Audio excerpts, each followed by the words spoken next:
था वो हमारे पास लैगिंग पावर फैक्टर था। तो हमने 3 पावर फैक्टर के लिए ये डायग्राम हमने ड्रा किया था, ठीक है।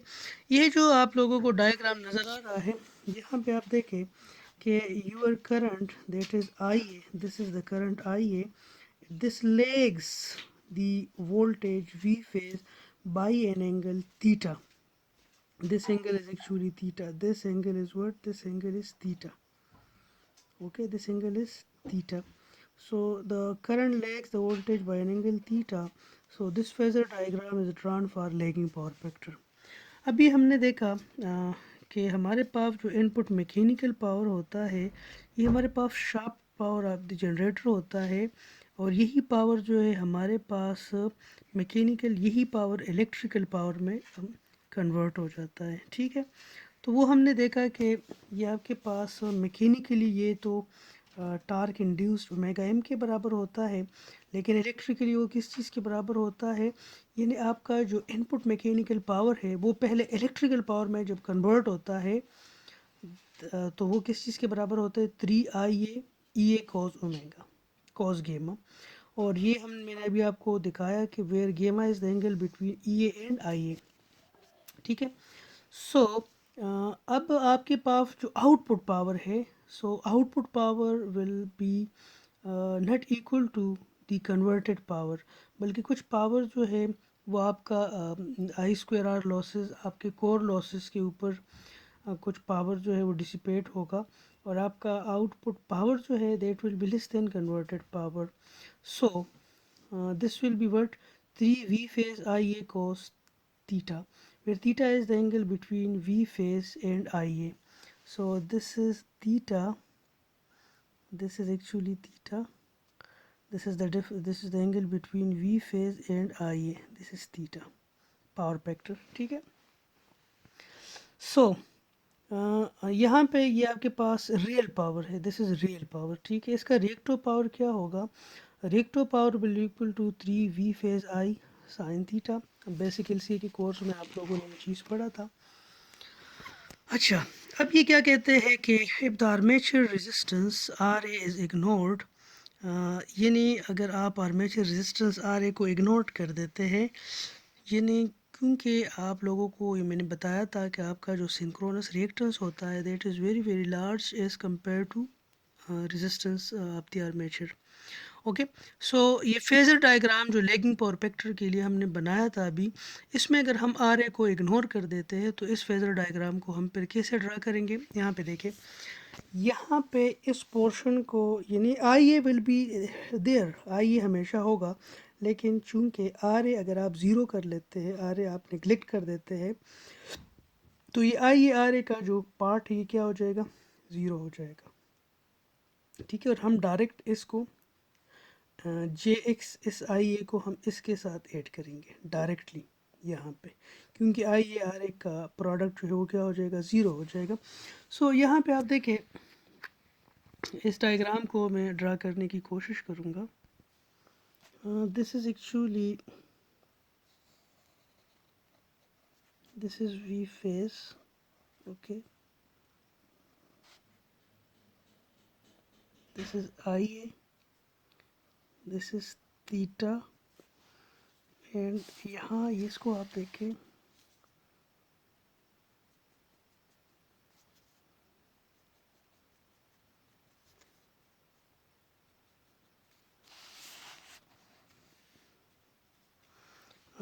तो ये आपके पास इक्वेशन है, E a is equal to V phi plus I a R A plus J X s I a. तो ये आई ए आर ए, तो ये क्या हो जाएगा, दिस बिकम ज़ीरो, तो आपका इक्वेशन बन जाएगा E a V phi plus J X s I a, ठीक है। दिस इज़ वी फाई, इसके साथ आपने क्या चीज़ ऐड करना है, जे एक्स एस आई ए, ये आपने इसके साथ ऐड करना है। तो वी फाई और आई ए के दरमियान एंगल जो है, वी फाई एंड आई ए, इनके दरमियान एंगल क्या है, दैट इज़ थीटा, ठीक है, ये थीटा है।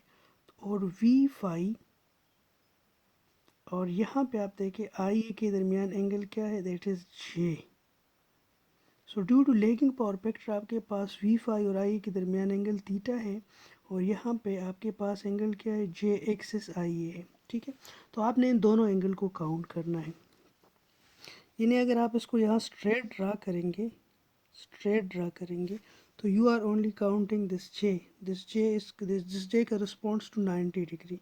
ठीक है, सो यहाँ पे आप स्ट्रेट ड्रा नहीं कर सकते, बल्कि यहाँ पे आप देखें this is V phi, this is theta, और यहाँ पे आप देखें this is I A, this is the angle between V phi and I A, and this is that angle जे।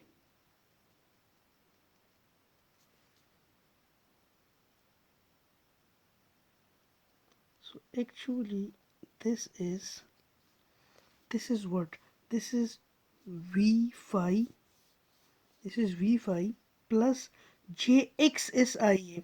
तो यहाँ पे j भी काउंट हो गया और ये थीटा भी काउंट हो गया, क्योंकि this is power lagging power factor. ठीक है, लैगिंग पावर फैक्टर में आपका जो करंट है ये लैग करता है आपके वोल्टेज से। So this is actually EA,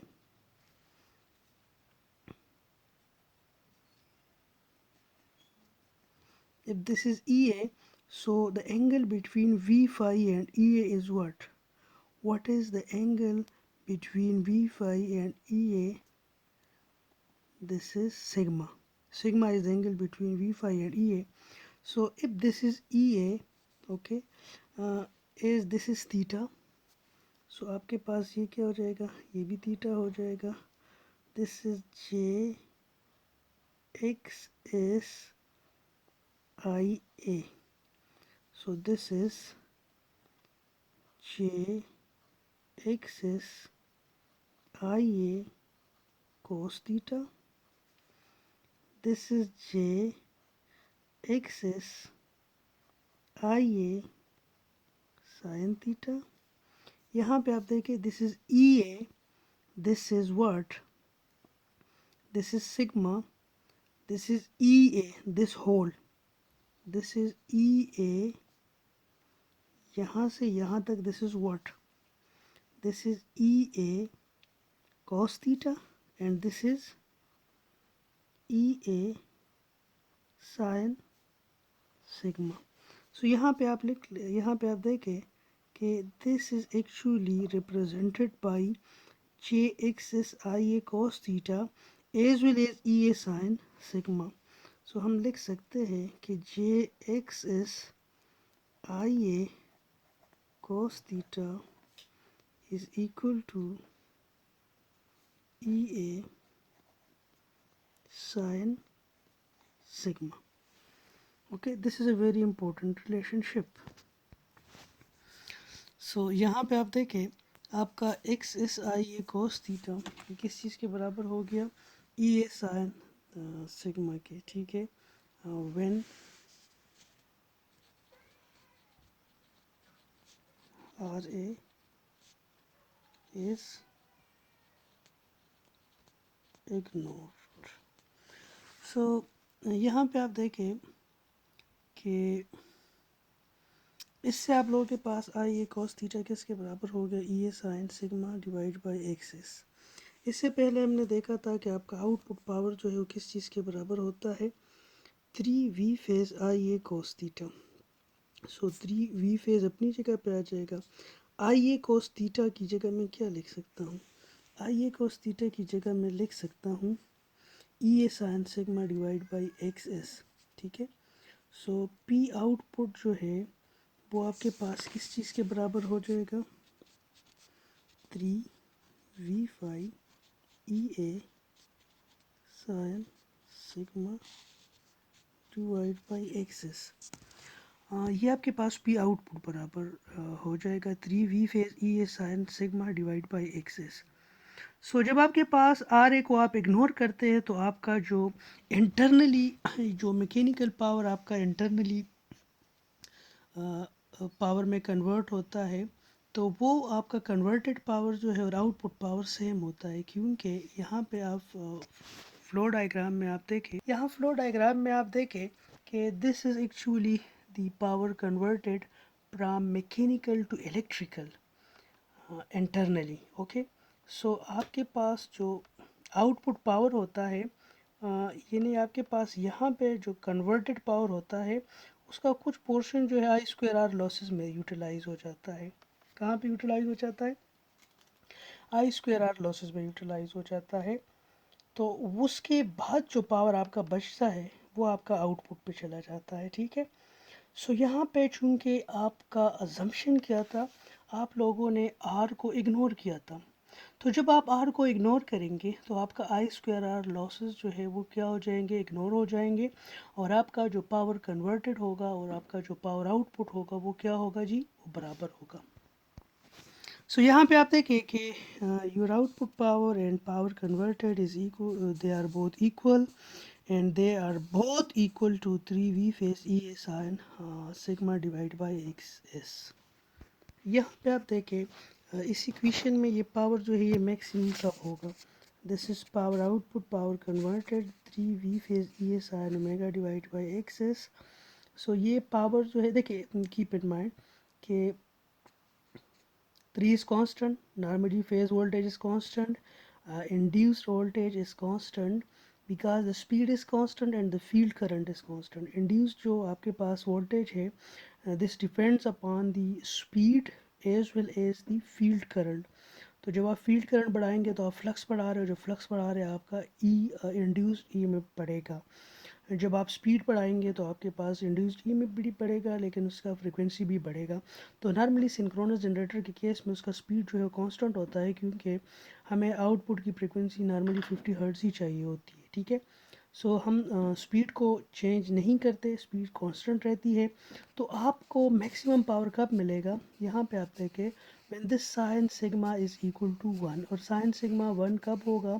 जब आपके पास ये एंगल क्या होगा? सिग्मा ये 90 होगा। और what is sigma? Sigma is the angle between V phase and E a. तो जब वी फेज और ई ए के दरमियान एंगल जो है 90 होगा तो आपके पास साइन 90 क्या होगा? 1 होगा। और आपके पास जो आउटपुट पावर होगा, यानी जो जो पावर मैकेनिकल पावर जो मैकेनिकल पावर इलेक्ट्रिकल पावर में कन्वर्ट हो रहा है और वो सारा का सारा कन्वर्टेड पावर आपको आउटपुट पे मिलेगा, तो वो क्या होगा? मैक्सिमम होगा। कब मैक्सिमम होगा? जब वी फाई और ई ए के दरमियान एंगल क्या हो? 90 हो। So the power will be maximum if sin sigma is equal to 1, i.e. the angle between V phi and EA is 90. This angle, angle sigma is called the internal angle or dark angle. तो आपके power maximum कब होगा? when 3 phase EA divide by axis, यानी जब आपके पास sin sigma 1 के बराबर हो जाएगा, ठीक है। सो हमें अब ये भी पता है कि P कन्वर्टेड का क्या रिलेशन होता है T इंड्यूस्ड का ओमेगा एम, ये रिलेशन होता है, ठीक है। मैकेनिकल ये रिलेशन होता है, ठीक है। तो मैं लिख सकता हूँ कि T N is equal to P convert divide by omega M, और पी कन्वर्टेड किसके बराबर है? 3v phi E A sine sigma divide by X S, और यहाँ पे ओमेगा एम भी आ जाएगा, ठीक है। तो इस तरह ये जो आपका इंटरनल टार्क होगा, ठीक है, जो अप्लाइड टार्क में से लॉसेस निकाल के जो टार्क आपको इंटरनली मिलेगा, जो टार्क रिस्पॉन्सिबल है for the conversion of mechanical energy into electrical energy, वो टार्क आपके पास मैक्सिमम कब होगा? जब आपके पास वी फाई और ये के दरमियान एंगल जो है वो क्या हो? 90 हो, ठीक है।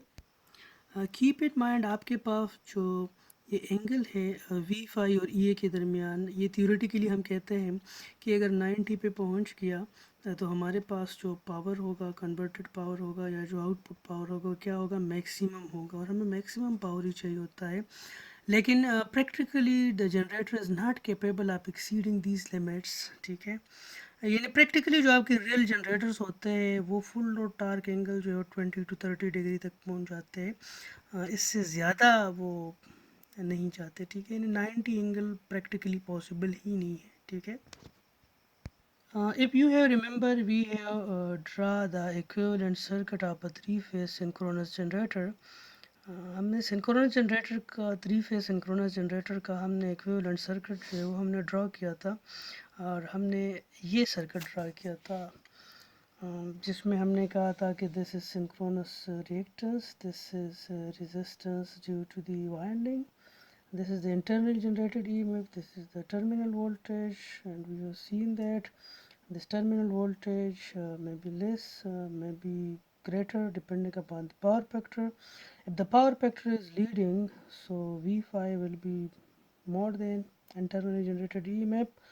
If the power factor is lagging, so the V5 will be always be less than EA, क्योंकि यहाँ पे losses कुछ drop भी हो जाता है, ठीक है। सो ये हमने एक इक्विवेलेंट सर्किट जो है सिंक्रोनस जनरेटर का हमने निकाला था। आज हम सिंक्रोनस जनरेटर का जो इक्विवेलेंट सर्किट हमने निकाला था उसके जो एक्स एस है, this and this R A, इसको हम प्रैक्टिकली किसी जनरेटर में कैसे मेजर करेंगे, क्योंकि ये एक लम्प सम इंडक्टर है, ठीक है। ये कोई फिजिकल इंडक्टर नहीं है कि फिजिकली कोई इंडक्टर लगा हुआ है या फिजिकली कोई रेजिस्टर लगा हुआ है कि किसी मीटर से आप एलसीएम मीटर से एलसीआर मीटर से आप इसको मेजर कर सकते हैं, ऐसा पॉसिबल नहीं है, बल्कि कुछ टेस्ट होंगे उससे आप इसको मेजर करेंगे, ठीक है। सो आज के इस लेक्चर में हम इसको भी देखेंगे कि कैसे हमने एक्स एस को मेजर करना है और हमने आर ए को मेजर करना है। ई ए को मेजर करना, this is simply if you have phase voltage, ठीक है। अगर आपके पास फेज वोल्टेज आपको मिल रहा है, आप उसको मेजर कर रहे हैं, you have measure X s, you have measure R है, तो you can measure the internally induced EMF भी आप मेजर कर सकते हैं, या फील्ड करंट से भी आप इंड्यूस्ड ईएमएफ को मेजर कर सकते हैं, ठीक है। तो आज हम देखेंगे कि सिंक्रोनस जनरेटर का जो इक्विवेलेंट सर्किट हमने ड्रा किया था उसके पैरामीटर्स को हम कैसे मेजर करेंगे, ठीक है। So measuring the synchronous generator model parameter, the behavior of a real synchronous generator is determined by the relationship between field current and flux, um, the synchronous reactance Xs, the armature resistance Ra. The quantities above are determined by open circuit and short circuit test. यानी Xs और Ra को measure करने के लिए हम क्या करेंगे, दो टेस्ट करेंगे, one is the open circuit test and the other is the short circuit test. So open circuit test में हम क्या करेंगे, to perform this test the generator turn at the rated speed. पहले तो जनरेटर को rated speed पर चलाया जाएगा, यानी जो भी उसका रेटेड स्पीड है आप प्राइम मूवर के स्पीड को इस तरह एडजस्ट करेंगे कि वो जनरेटर के शाफ्ट को रेटेड स्पीड पे चलाए। जनरेटर के से कोई आप लोड इस पर नहीं लगाएंगे, ठीक है, सारा लोड डिस्कनेक्ट करेंगे और आप फील्ड करंट को आप क्या करेंगे, ज़ीरो सेट करेंगे। फील्ड करंट को आप क्या सेट करेंगे, ज़ीरो सेट करेंगे। और फील्ड करंट को पहले आप फील्ड करंट को ज़ीरो सेट करेंगे, सारा लोड उतारेंगे, जनरेटर को रेटेड स्पीड पे लेके आएंगे। अब आप क्या करेंगे, फील्ड करंट को आहिस्ता आहिस्ता आप बढ़ाते जाएंगे और उसके साथ आप ई जो इंटरनली जनरेटेड ईएमएफ है उसको आप मेजर करते जाएंगे, ठीक है। सो चूंकि आपके पास यहाँ पे आप देखें आपने कोई लोड नहीं लगाया, ठीक है, तो जब आपके पास कोई लोड ना हो तो आपका जो इंटरनली जनरेटेड ईएमएफ है, यानी दिस, यहाँ पे अगर कोई करंट फ्लो नहीं कर रहा तो यहाँ पे कोई ड्रॉप नहीं होगा, यहाँ पे कोई ड्रॉप नहीं होगा, तो ये पैरेलल में जो वोल्टेज है ये क्या होगा, सेम होगा, यानी E will be equal to V5, ठीक है। सो यहाँ पे आप देखें कि हम फील्ड करंट को आहिस्ता आहिस्ता बढ़ा रहे हैं, हम ई को मेजर कर रहे हैं और E is equal to V5, यानी हम ई या वी फेस को या वी फेस को हम आई के साथ, इस इंफॉर्मेशन के साथ हम इसका ग्राफ जो है प्लाट कर सकते हैं, ठीक है। यहाँ पे आप देखें this curve almost perfectly linear until some saturation observed at high field currents, the unsaturated iron the frame of the synchronous machine has reluctance several thousand time lower than. अच्छा, यहाँ पे आप देखें जब आप फील्ड करंट बढ़ा रहे हैं, ठीक है, जब आप फील्ड करंट बढ़ा रहे हैं तो एक्चुअली आपके पास फ्लक्स बढ़ रहा है और उस फ्लक्स की वजह से इंटरनली जनरेटेड ईएमएफ बढ़ रहा है, और चूंकि आप कोई लोड कनेक्टेड नहीं है तो करंट फ्लो नहीं कर रहा है। जब करंट फ्लो नहीं कर रहा है तो कोई आर्मेचर रिएक्शन नहीं होगा, there will be no armature reaction. और हमने देखा था कि आर्मेचर रिएक्शन के दो पार्ट्स होते हैं, एक क्रॉस मैग्नेटाइजिंग इफेक्ट होता है, एक डी मैग्नेटाइजिंग इफेक्ट होता है, ठीक है। तो जब आप करंट नहीं ले रहे, ठीक है, तो आपके पास क्या होगा, आपके पास जो फील्ड करंट का और जो आपके पास टर्मिनल वोल्टेज है, ठीक है, उसका रिलेशन क्या होगा, यही होगा कि इनिशियली फील्ड करंट बढ़ाने से आपका फ्लक्स बढ़ेगा, फ्लक्स की वजह से ईए बढ़ेगा, और चूंकि आप कोई लोड आपने नहीं लगाया हुआ, ठीक है, तो there will be no armature reaction, और ये कुछ इस तरह का लीनियर रिलेशन होगा। लेकिन एक पॉइंट ऐसा आएगा जहाँ पे फील्ड करंट बढ़ाने से कोई फ्लक्स नहीं बढ़ रहा, और जब फ्लक्स नहीं बढ़ रहा तो आपके पास फ्लक्स नहीं बढ़ रहा, तो आपके पास कोई ईए जो है, इंटरनली जनरेटेड ईएमएफ जो है वो नहीं बढ़ रहा। जब वो नहीं बढ़ रहा तो आपका टर्मिनल वोल्टेज जो है वो भी नहीं बढ़ रहा, ठीक है। So this is the open circuit characteristic curve, ठीक है, आप लोगों ने ये प्लॉट कर लेना है, ठीक है।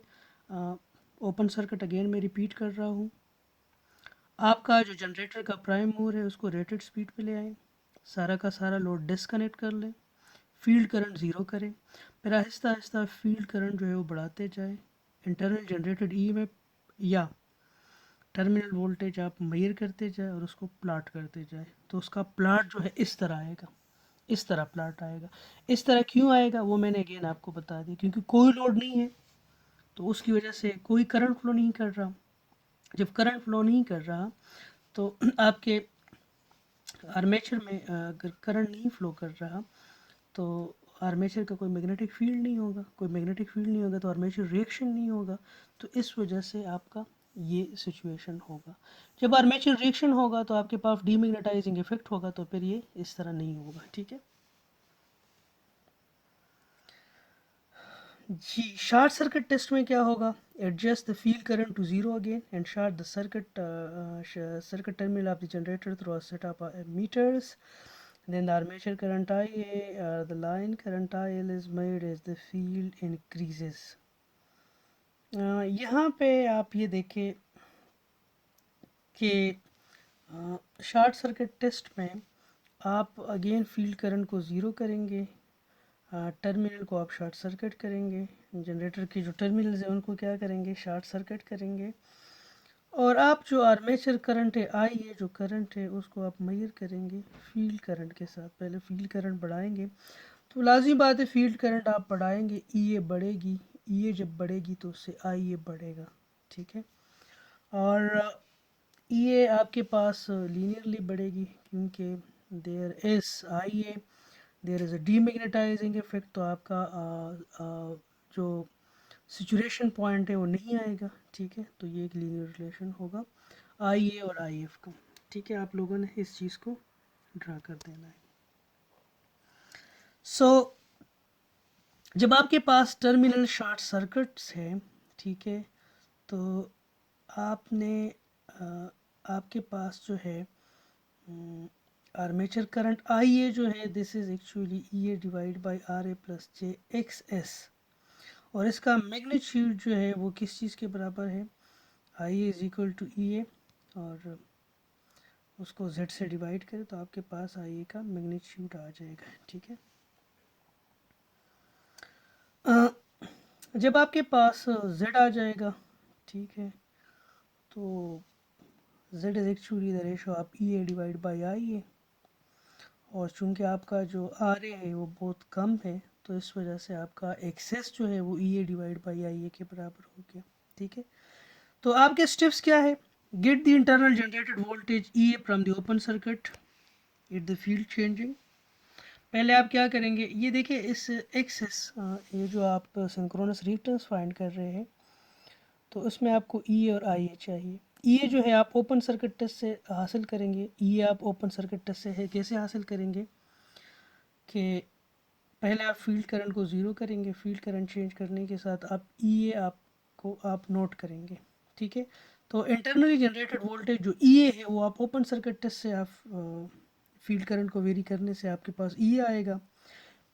फिर आपके पास जो आई ए है ये आपके पास शॉर्ट सर्किट टेस्ट से आएगा। शॉर्ट सर्किट टेस्ट में अगेन आप फील्ड करंट को ज़ीरो करेंगे, फील्ड करंट को बढ़ाएंगे तो आप आई ए को मेजर करोगे, तो आपके पास आई ए और फील्ड करंट का प्लाट जो है वो किस चीज़ से आएगा, वो ओपन शॉर्ट सर्किट टेस्ट से आएगा, ठीक है। उससे आप लोगों ने एक्स एस को मेजर किया, ठीक है।